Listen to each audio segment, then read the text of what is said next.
Doon ulit, chapter 3 na tayo, verse 1 hanggang 30.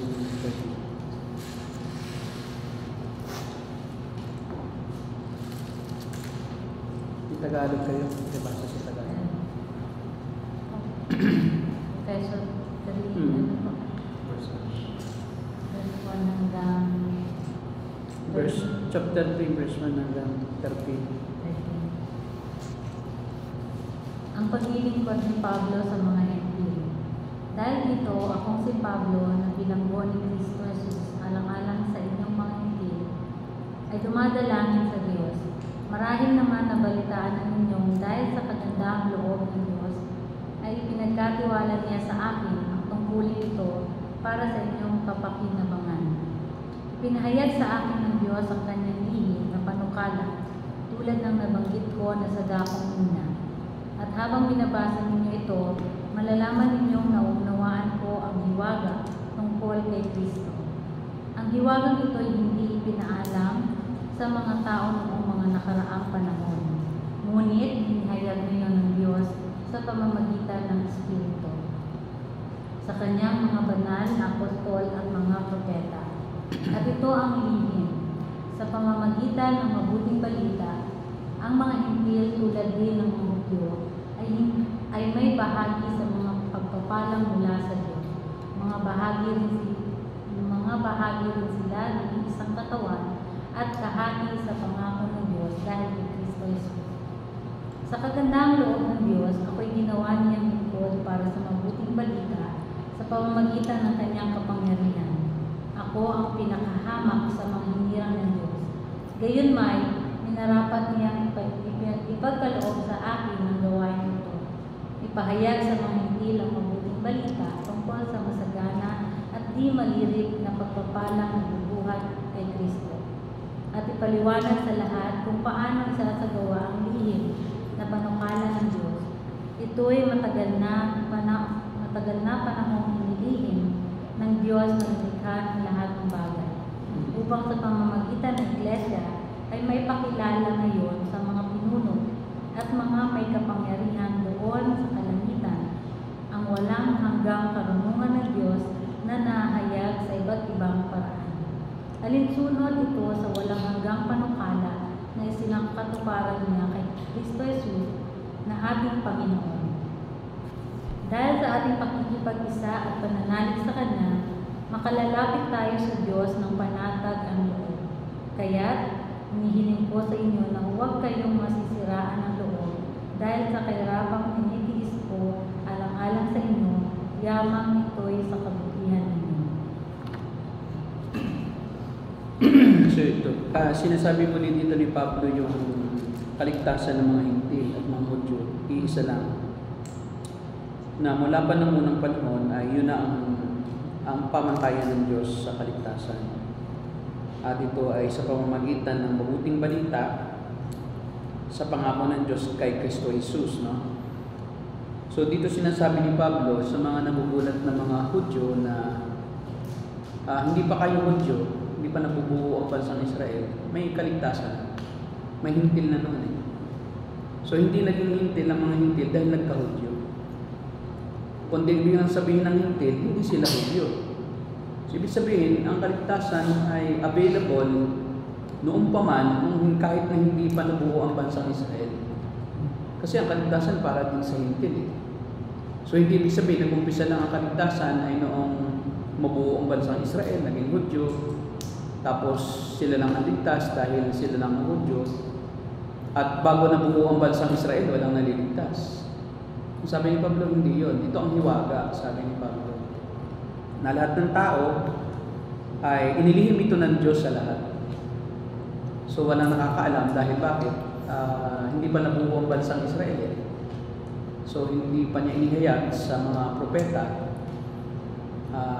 na kabilang sa bansang Israel. Wala pa sila Malakias eh. Wala pa sila Moises. Wala pa si Moises. Wala pa sila Jose. Wala pa sila. Wala pa sila si Abraham, meron na. Si Abraham kasi nauna sa lahat, no? Pero wala pa sila Moises nung lumabas si Abraham. So wala pang Bible.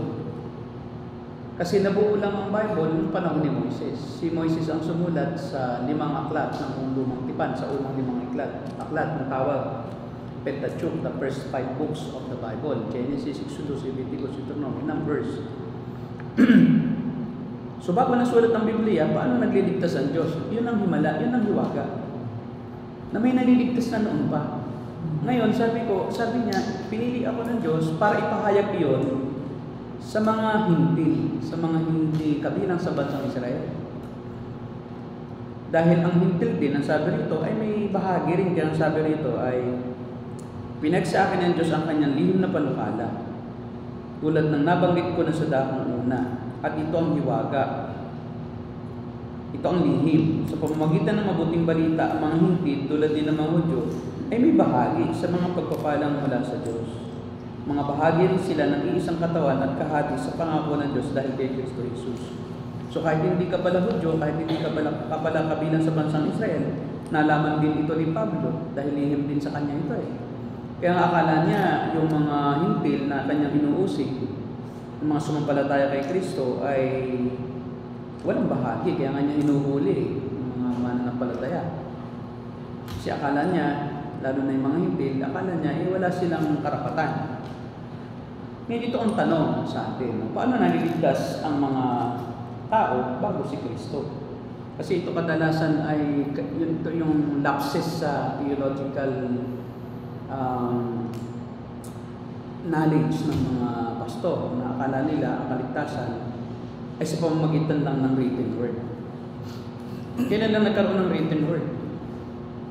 Ang salvation ay pwede rin paganahin ng Diyos, pwede rin magkaroon din ng faith ng tao sa pamamagitan ng verbal word of God. Yung nababanggit, kahit di nakasulat. Halimbawa, ano yung mga verbal word of God nung hindi pa sinulat ng Bible? Pwede yung sinabi ng Diyos kay Adan at Eva. Sinabi ng Diyos kay Adan at Eva na dahil sa inyong kasalanan ay mamamatay kayo. Pero noong sila'y magkasala, pinaharap sila ng Diyos. Silang tatlo, si Adan at Eva at saka si yung ahas. Hinarap sila at sinumpa sila. At ang sabi ng Diyos sa ahas ay may binhi ang babae na dudurog sa ulo nung ahas. So yung binhi ng babae, Eva, at ang binhi ng ahas ay lagi maglalaban. At ang dudurog ng ulo ng ahas ay yung binhi ni Eva. At sumampalataya sila roon. Si Adan, sumampalataya siya. Hindi pa complete kasi, wala pang prophecy noon. Wala pang prophecy. Kauna-unahan pa lang ngayon na verbal word. Hindi siya written verbal. Ngayon, kung naniwala si Adan doon sa verbal word of God, na may lalabas na dudurog o tatalo sa diablo na inire-represent ang ahas, ligtas din siya. Hindi kailangan ang Bible, itong written. So doon sa sinabing iyon ng Diyos kay Adan, kung nanalig si Adan na may lalabas na tagapagligtas, at yun ang wawasak sa gawa ng diablo, yung content na yun, ng faith niya, kahit kundi lang, yun ang nagsisave. Yun ang nagre-regenerate. Yun ang ginagamit ng Holy Spirit para mabuhay sila sa Spirit. So, I do believe na even before the Bible is written, marami na populated ng heaven, ng mga believers, na narinig sa kanilang mga ninuno yung mga pangako ng Diyos. Kay Noe, tulad ng panahon ni Noe, magtataka ka, at totoo to. Verbally, ang salita ng Diyos kumalat na sa kultura, ingrained na siya sa culture. Halimbawa, noong unang panahon, yung mga Chinese, before yung communism, may kaklase ako dito kasi sa masteran na Chinese, si Shang Qingjiang. Si Shang Qingjiang, Chinese siya. At sabi niya, walang nakarating pang missionary noon na mga modern day missionary sa China prior to ONF missionaries. Ay meron na daw grupo ng mga Chinese na ang pagsamba nila ay katulad ng pagsamba sa lumang tipan. Na sila daw ay mayroong sa kanilang community, gumagawa sila ng altar, tapos walang picture. Wala silang image. Tapos ang tawag nila ay Diyos ng Kalangitan. So hindi lang nila kilala. Pero mayroon silang pinatawag na Diyos ng Kalangitan na hindi nakikita, na siya yung hari ng mga hari. At ang pagsamba nila, naghahandog din sila ng hayop. Parang yung sa lumang tipan din, yung ginawa din ni Isaac at Cain, ganun din, Cain at Abel pala. Diba naghandog sila ng mga ng mga pinagpagura nila, ng mga halaman, ng mga hayop. Ganun din sila. Kung ano yung kanilang inaani, yung porsyon noon, inihandog nila, nagpapasalamat sila sa Diyos. At saka itong sumasamba sila na walang rebulto. Tapos, ang kultura ng China, kahit ibig sabihin, komunista ang China, walang maliligtas. Kasi doon sa communism, may mga narinig sila sa mga ninuno nila. Siyempre, wala namang mangaral kasi komunista di ba? O, paano maligtas yun? Kung walang mangangaral nitong written word. Pero yung kultura nila, may bahid ng gospel yun. Halimbawa, example, ang language ay cultural. Alam mo ba ang salitang boat sa China? Kasi sila is pictograph. Yung kanilang boat ay kombinasyon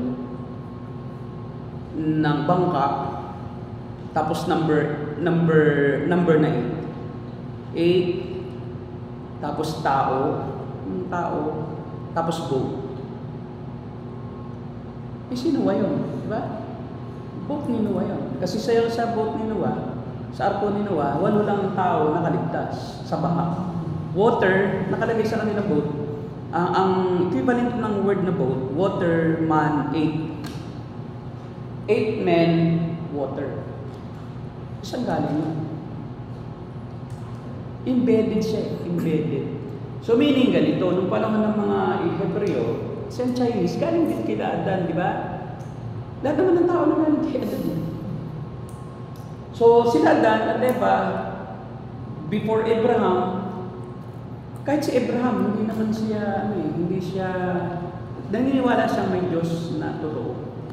So kahit yung kanyang lahi ay sumasamba sa Diyos-Diyosan, si Abraham ay hintil yan Wala namang Hudyo. So alam niya na may Diyos na hindi kagaya ng Diyos ng mga ninuno. So talagang ang taang Diyos may pinili siya. So sa lahat ng bansa, sa lahat ng lahi, may pinili siya na kahit ang content ng kanilang pinapaniwalaan ay napakaliit lang ng katotohanan. Hindi sila naniniwala sa mga sabi-sabi lang. Kumbaga mayroon silang sense na may Diyos at ang Diyos na ito ang Savior ko. Siya ang tagapagligtas ko. At hindi rin sila naniniwala na kaya nilang iligtas sa sarili nila. At sapat na iyon para ang Holy Spirit i-regenerate sila para maunawaan nila yung kaunting kapahayagan na yun. Through tradition, culture, and verbal communication. Dahil kung ang kaligtasan lang ay nung masulat ng Bible, di lahat ay hindi maligtas. Pati si Adam, di masay.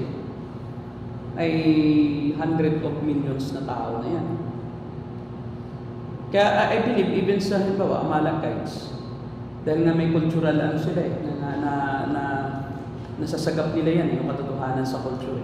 So kung may pinilian Diyos sa mga Amalekites, so let's say sa mga Philistines, yung taong pinili ng Diyos, ipapaunawa sa kanya yung kahit kaunti lang na yung truth na verbally na acquire niya or culturally na laman niya sa mga ninuno na mayroon talagang Diyos na totoo. At yung Diyos na totoo na yun, hindi yan yung mga paganong Diyos-Diyosan, hindi yan sila hindi yan sila Baal, hindi yan si Astaroth. So yan ay mga peking Diyos-Diyosan. So to the God that is not seen, yun ang sa China, isang grupo yun ng komunidad na alam nila na present din sa iba pa. Siyempre hindi naman nila maano lahat malalaman kung saan pa yung ibang mga tao sa buong China. Siyempre, ang kanilang mga mapag-aaralan, kung ano nila na-interact nila community. Kaya even yung mga Chinese people, naniniwala na yung mga ang tao talaga galing sa kila Adan at Eva, tapos doon din kila Adan at Eva galing siyempre sila Noe. Kasi ang unang tao, sila Adan at Eva, sila Matusalem, tapos sila Noe. Tapos di ba ginunaw ng Diyos ang mundo sa panahon ni Noe? So sila na Noe na pinagmulan ulit ng Word of God na verbal. Siyempre, wala lang uli sila na magdi-disseminate yung sila Shem, si Ham at Japhet. Kung sila uling walo, yun ang magkukwento na nilikha ng Diyos. Even halimbawa sa textual criticism, yan ang isang subject sa Bible, sa bibliology, no? Isa yan na course sa Bible School. Under bibliology, may tinatawag ng textual criticism. Ano yung textual criticism? Pinag-aaralan, paanong nalaman, like ni Moses, yung tungkol sa paglikha, wala naman sa roon. Diba? Paano niya maikukwento na nung una ay Diyos, kasama nung una ay Diyos, silikha ng Diyos ang langit at lupa. Nasaan siya noon? Wala pang ang langit at lupa eh. Nilikha pa lang, nasaan siya? Culture yan. And God let the cultural truths of the reality of the deity in Purina Diyos na maisulat, no? Kasi kinuha rin ni Moises yung kwentong iyan sa mga ninunuri nila. Sa community din. Kaya lahat ng community, mayroong ganyang iba-iba lang version. Yung hindi tunay na nasa Diyos, ang version nila is yung mahigante. Tapos laaway sa Pilipinas, gano'n nila. So, pero may mga community talaga na iyon ang turo. Na pasimula, nilikha ng Diyos ang langit at lupa. At yun yung kultura na yon ang nasagap ni Moises. Dahil nga may tinatawag tayong preservation of God's Word, yung mga verbal communication ng Diyos, kila Adan at Eva, kila Noe, tsaka yung mga sila, yung mga patriarch nila ng tao, sila Matusalem. So, pinreserve ng Diyos yung truth within the lies. Tapos yung truth na yon, yun ang naisulat. Kumbaga, sinala ng Diyos yung culture.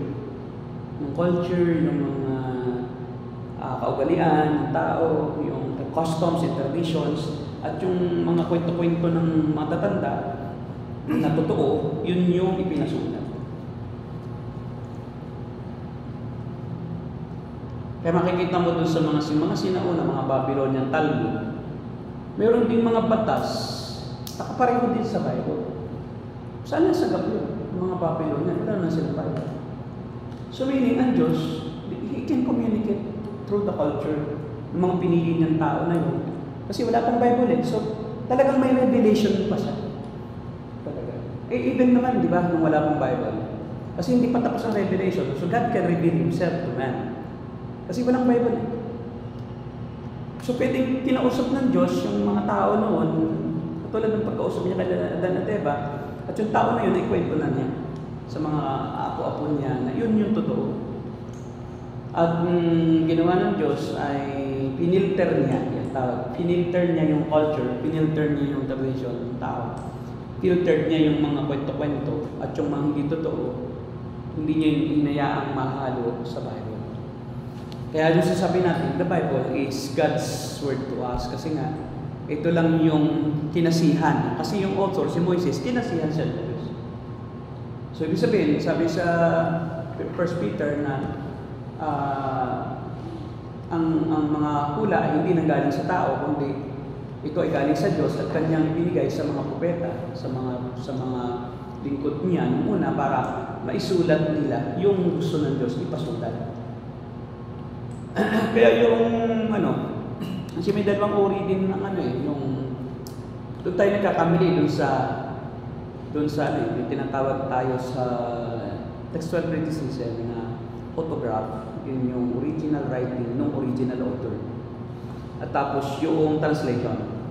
Yung translation ay yun yung isinalin noong hindi na yung original author, nakita nila yung original writing ni Moses, yung Pentateuch. Tapos isinalin siya sa wikang Griego o Aramean, Hebrew kasi yan. Hebrew kasi ang sulat ni Moises kasi mga Hebreo sila. No? So Hebrew language yung lumang tipan. So, yung Hebrew word na yon, may nakakaintindi ng Hebrew at saka ng Aramaic. So dahil pareho niya naiintindihan yung dalawang wika, i-translate niya sa Aramaic. So ang tawag doon is translation na siya. So textual criticism, hindi extended. Halimbawa ito, hindi ito yung kinasihan. Mali-mali yung ano. Hindi ito yung kinasihan salita ng Diyos. Hindi ito yung sa English ay inspired. Hindi ito inspired. Kasi ito yung translation na eh. Ang inspired ay yung original text. Yun yung talagang walang mali. Ito kasi may mali na ito eh. Kasi ilang libong salin na to. Kasi MBB na siya. So, unang-una, di ba, ang unang nag-translate is the Tinde. So, from Hebrew, sinalin sa Latin ng mga church forefathers at si Origen. Tapos from Latin, yung textus, yung tinatawag nilang textus receptus. Pagkatapos ay yung Latin, yung Latin Vulgate. Textus receptus, tapos Latin Vulgate. Tapos from Latin Vulgate, tinranslate sa Greek. Sa Greek. Tapos from Greek, itinranslate na sa English. Ang nag-translate na niya ng mga sinauna, sila Tinde. Yun yung kaya during the time of the Roman Catholic, kasi Latin talaga Latin lang ang Bible na gusto ng mga Roman Catholic, kaya ayaw nila na ibang translation. Kasi pag tinranslate mo yan sa ibang language, akala nila, pati yung kanilang Latin na isinalin, yung Latin Vulgate, akala nila, yun ay inspired. Hindi yun inspired, kasi ano na siya, translation na. Ang inspired lang talaga at wala nang makikitang ganun, ay yung mga original writing, di ba, ni Moses. At yun na may isinulat sa mga papyrus yun. O kaya balat ng hayop. Goat skin, sheepskin, tapos yung tinatawag nila na papyrus. Yun yung halaman na ginagawang papel sa Egypt, yung papyri. Tapos yun ay sinulatan nila na hindi nakaganito ito. Hindi nakaganito. So kada isang, walang chapter, walang verse yun. Ang naglagay lang ng chapter and verse sa Bible ay isang Catholic scholar na nilagyan niya ng para mabukod-bukod, para hindi mahirap pagbabasa. Nung una yan, dire-diretso yan. Tsaka ang Hebrew is binabasa pakaliwa. Pakarang Chinese. So, imagine, wala na talaga yun. Kasi nga, nawala, hindi hinayaan ng Diyos na i-preserve niya yung mga pages na yun. Dahil bakit? Sasambahin yun. Laman naman ng tao. Yung pagdirektang ng galing kay Moises, tapos talaga sulat ni Moises, ay talagang halik-halikan na yun ng tao. Tapos sampay ka, pipira-pirasuhin pa yan, gagawin pa yung palawit sa hikaw, di ba? Kasi parang may power eh. So hindi inayaan ng Diyos yun na ma-preserve yun. Yung mismong ano na yan, ang hinala ng mga Bible scholars, yung original autograph, dinala sa langit yun. Parang yun din, the same that has happened dito sa Ark of the Covenant. Hindi na rin nakita yun. Hindi na rin nakita yun, yung Ark of the Covenant. So, yun ay, sabi ng conservative Bible scholars, inakita ng Diyos sa langit. Kasi sasambahin kasi yun eh. Sasambahin talaga yun. Kasi yun yung naroon yung stone tablets, diba? So, kahit si Moises lang gumawa nun, dahil yung original naman, nawasak yung original nun. Yun ang ginawa ng Diyos eh. Na sinulat ng Diyos sa pamagitan ng kanyang sarili kapangyarihan. So, nawasak yun. Pero yung naroon yung tungkot ni Aaron na namulaklak, andun yun. At saka yung mana, jar ng mana, na hindi nasisira, preserve, hindi nanuuod. Tapos yung mismong art, baka yun ay, pag nakita talaga, baka yun ay pira-pirasuhin na, ibibenta. At ang tao naman ay mahilig sa mga mystical na mysticism. So, yun yung mga wala na. Pati yung Garden of Eden, saan na siya? O, di ba? Kung talagang yun ay totoo, ba't nawala? So, well, ang Garden of Eden, itinaas din ng Diyos. May Garden of Eden sa langit. So, inakyat yun. Kasi pagka nakita yun, naroon daw yung ilog na pagka lumusong ka, babata ka. Yung mga ginawang mystic. Diba? Kasi ilog ng buhay.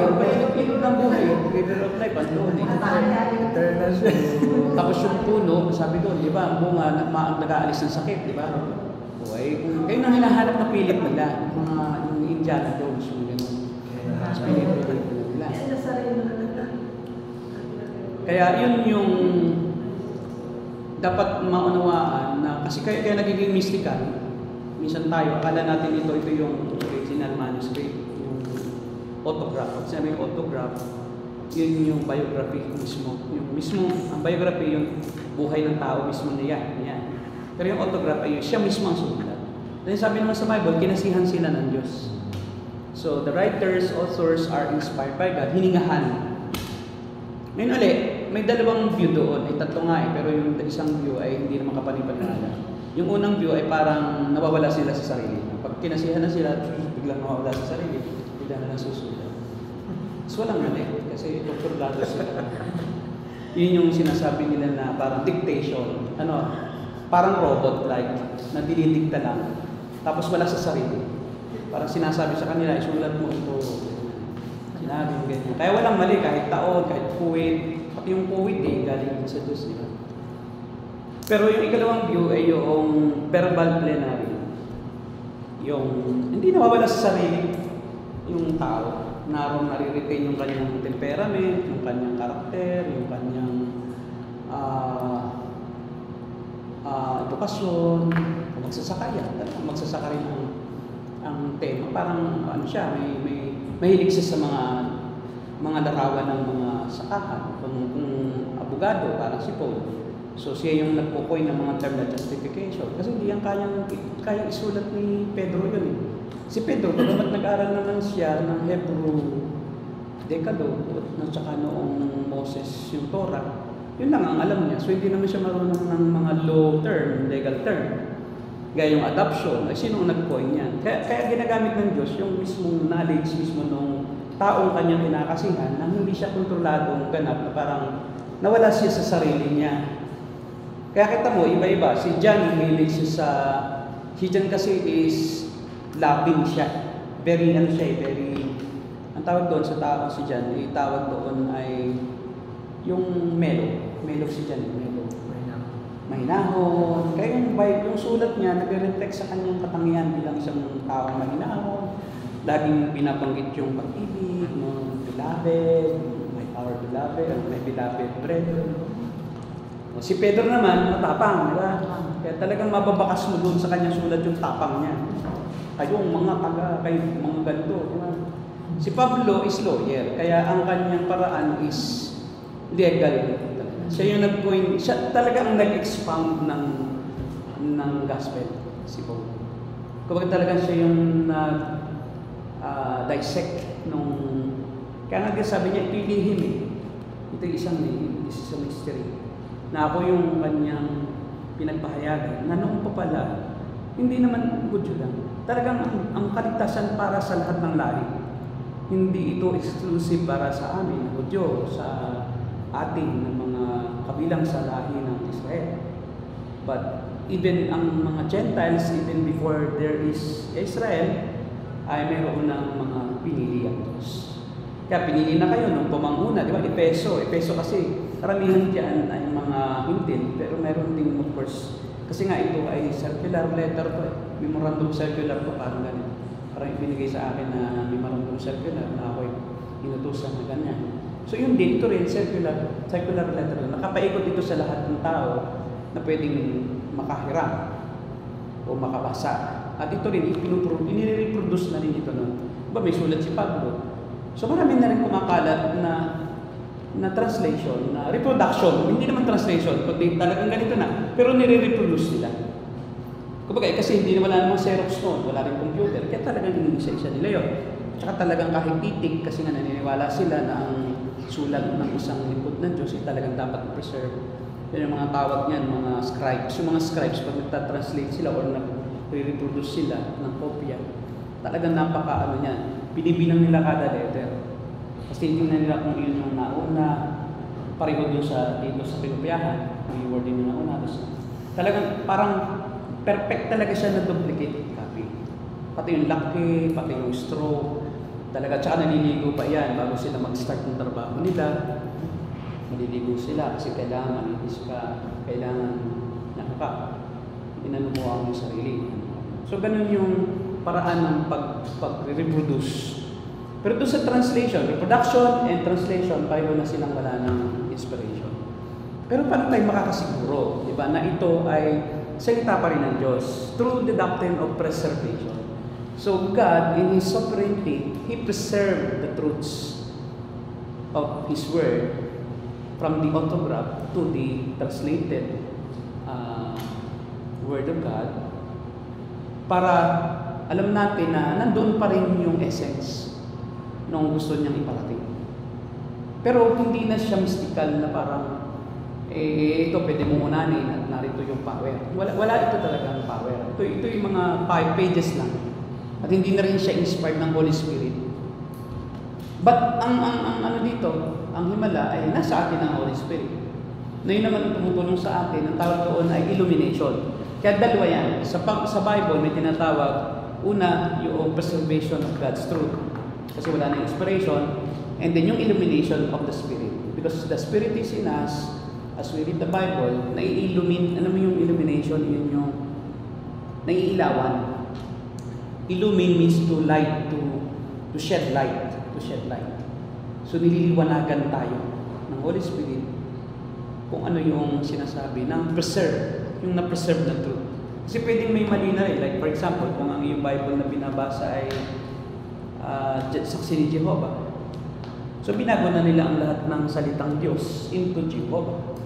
So wala na yung Elohim, Jehovah na siya. Tapos pagdating kay Jesus Christ, inaalis nila yung salitang Diyos, si Kristo. Hindi si Diyos si Kristo kasi sa mga Jehovah, si Jesus Christ ay si Miguel Arcangel. So paano masisiguro na pwede mong gamitin yung Jehovah's Witness Bible? Na-preserve naman yung truth eh. So any Bible can do, the Holy Spirit can illuminate the truths, the preserved truths of the Bible, whatever version. Kaya di tayo particular dun sa version na parang diehard tayo, King James tayo. Yan lang ang maling-mali ang mga Baptist mga Bible Baptist na yung King James lang ang dapat kasi yan lang ang inspired. Wala nang inspired, translation na yan eh. Ang problema pa sa King James version, sa textual criticism, ang King James version ay nag-base lang sa ng mga minimum translation. Unlike doon sa NIV at saka yung ESV, John MacArthur, ang pinagbasihan nila majority text. Ibig sabihin, mas marami na silang compare. Kumbaga mas objective siya. Kasi yung King James Bible ay sa Textus Receptus nakabase, na limited lang. Nasa Alexandrian school lang siya. Yung mga text doon na limited lang ang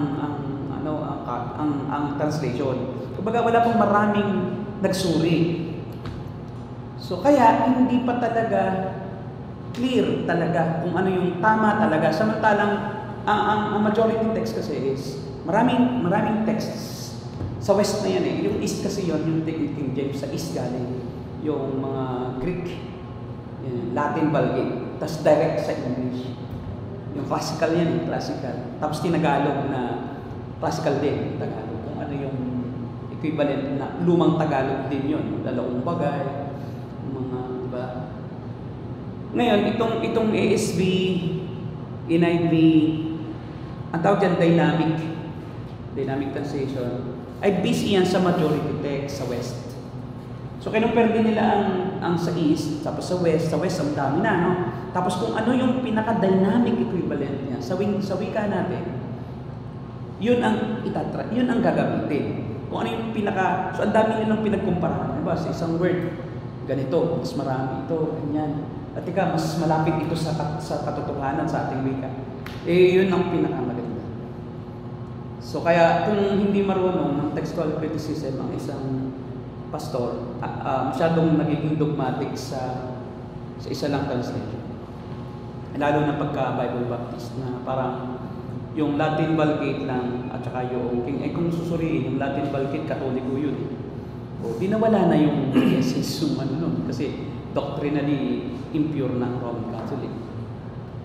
So yun ang nangyayari. So ngayon, paano naliligtas ang mga tao noon? It's through ang magkaiba lang ay content ng pinaniniwalaan.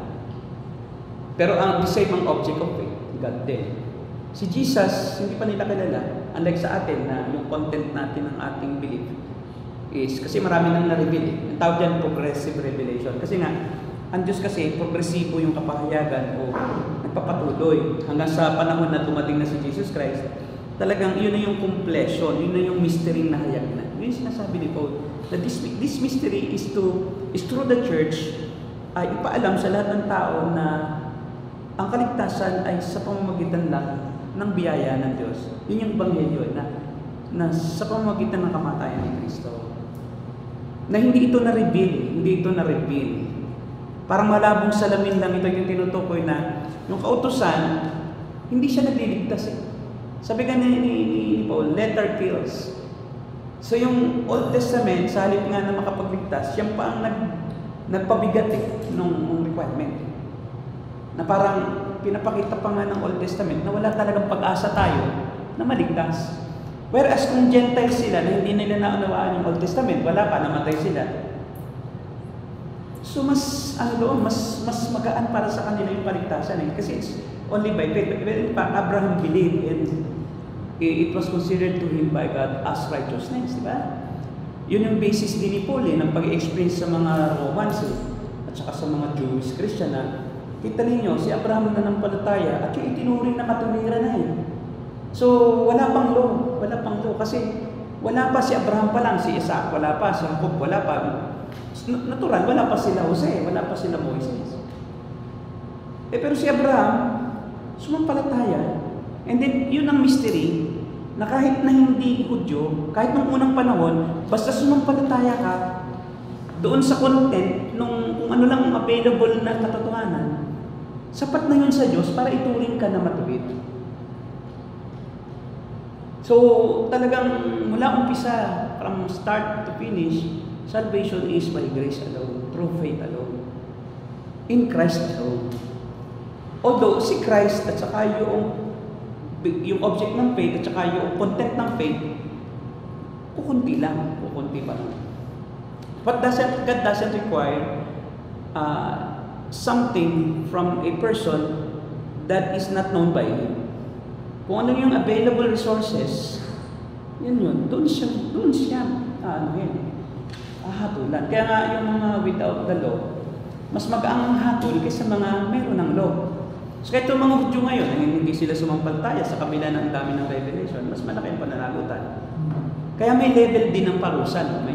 Kaya nga sa Great White Throne Judgment, hanguin ang lahat ng namatay mula ng unang panahon nila Dan.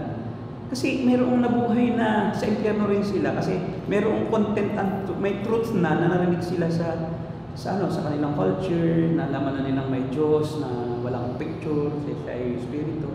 Pero pinili pa nilang sumambas sa mga Diyos-Diyosan eh. So sila ay responsible doon. Pero kahit sila ay makasalanan din, dahil kunti lang naman ang na-reveal na truth, sa impyerno din sila, hindi sila maliligtas. Kasi nga salvation is by grace pa rin eh. So from the beginning to end ng history ng mankind, yun nga lang, mas less ang punishment. Mas less. Impyerno pa rin, pero I do believe na sa impyerno may level talaga ang hit. May level din ang suffering. Pero hell pa rin, kasi wala kang masisibig sa gawa. Kasi kahit nasa under sa biyaya, before the law, by grace pa rin. Then nung mayroon ng law, by grace pa rin. Ang problema, doon sa may law na marami na ng revelation, ay mas malaki na ang parusa. Kaya mas mananagot ang mga nagtuturo nga, di ba? Ang mga Hudyo, sila ang sinutukoy na. Ang mga Hudyo dapat supposedly ang nagtuturo ng law, di ba? Pero nung ginagawa ng mga Hudyo, sila rin ang sumusuway sa law. So therefore, mas marami silang pananagutan kasi sa kanila din lumabas ang Jesus, si Jesus. Sa kanila din lahi pinangako ang Mesiyas, pero hindi nila tinanggihan nilang Mesiyas.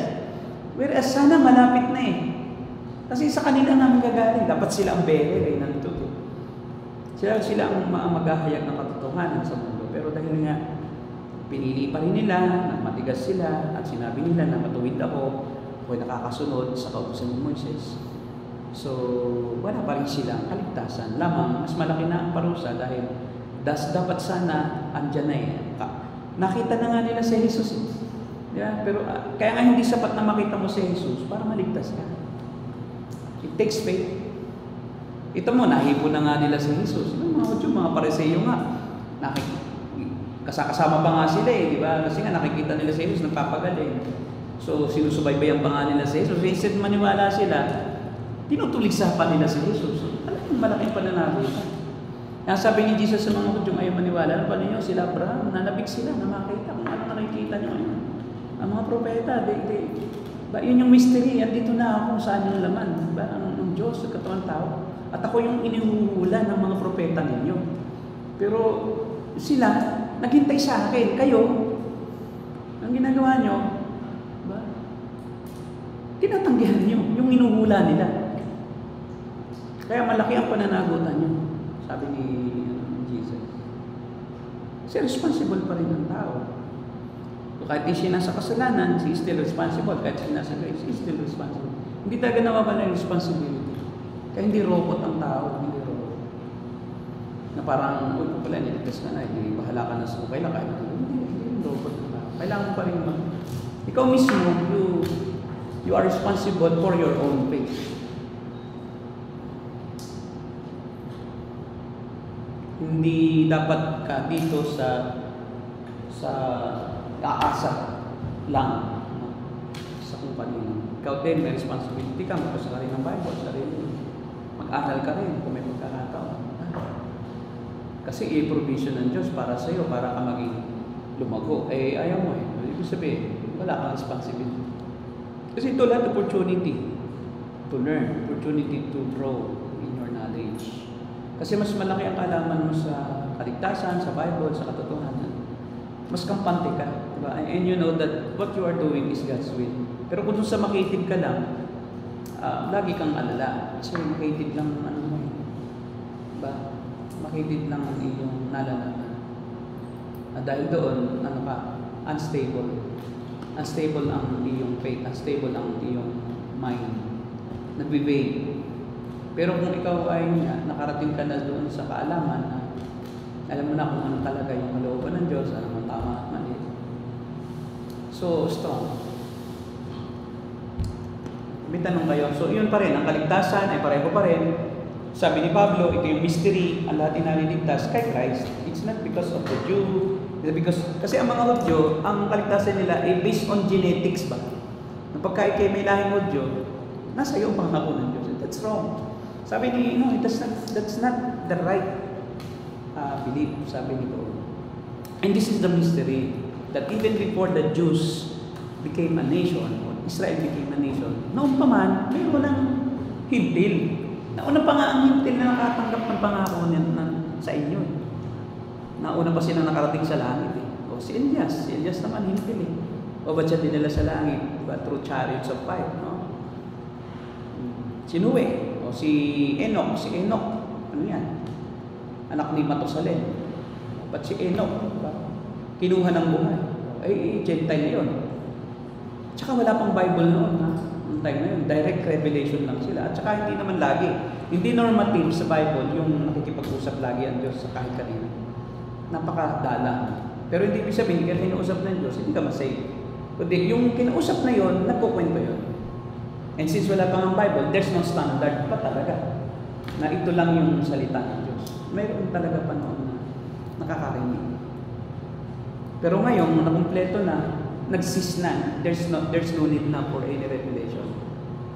Kasi yun ang sinabi na sa pahayag, na sino mang magdagdag sa mga hula na nakasulat dito, ay idadagdag sa kanyang sumpa. Diba? Kasi tapos na yun. Close na ang sinasabi natin, God will not reveal anything anymore to anybody in any age because it is completed. And we have the Word of God as it is, na lahat na nakasulat dito ay pinahintulutan ng Diyos isulat. Hindi lahat ng salita dito sa loob ng Bible ay salita lahat ng Diyos. Meron salita yung asno, diba, ni Balaam. May salita din ng demonyo sa Matthew 4. May salita ang tao. Sabi ng demonyo kay Jesus, Diablo, magpatiulog ka. Tapos kasi ingatan ka naman Gawin mo ang tinapay, ang batong ito, hindi naman yung salita ng Diyos di ba? So akala nila ang salita ng Diyos, ibig sabihin, lahat ng nakasulat salita ng Diyos. Hindi, ang tawag doon, plenary verbal, lahat. Lahat ng mga sinabi dito ay ginabayan ng Diyos na masulat dito para mahayag kung anong kalooban niya. Kasi kung hindi naman pagsasalitain ng Diyos yung Diablo, paano sasagot si Jesus? Di ba? Para masulat din yung sagot ni Jesus. Na kung ano ang dapat palang gawin ng isang tinutukso ng Diablo. Di ba? Nakasulat din dito yung yung tukso ng ahas kay Eva. Pag kinain mo, yung kasinungalingan, hindi totoo yan. Sinabi ng Diyos na pag kumain kayo, mamamatay kayo. In fact, ayaw kayo pakainin dahil pag kumain kayo, magiging matalino kayo, magiging parang Diyos kayo. O, di ba salita ng Diablo yun sa pamagitan ng ahas? So, yung mga view doon, iba-iba. Merong view na yung ahas talaga nagsasalita. Diba? Meron namang view na yung ahas pinagsalita through possession ng evil. Iba-ibang view.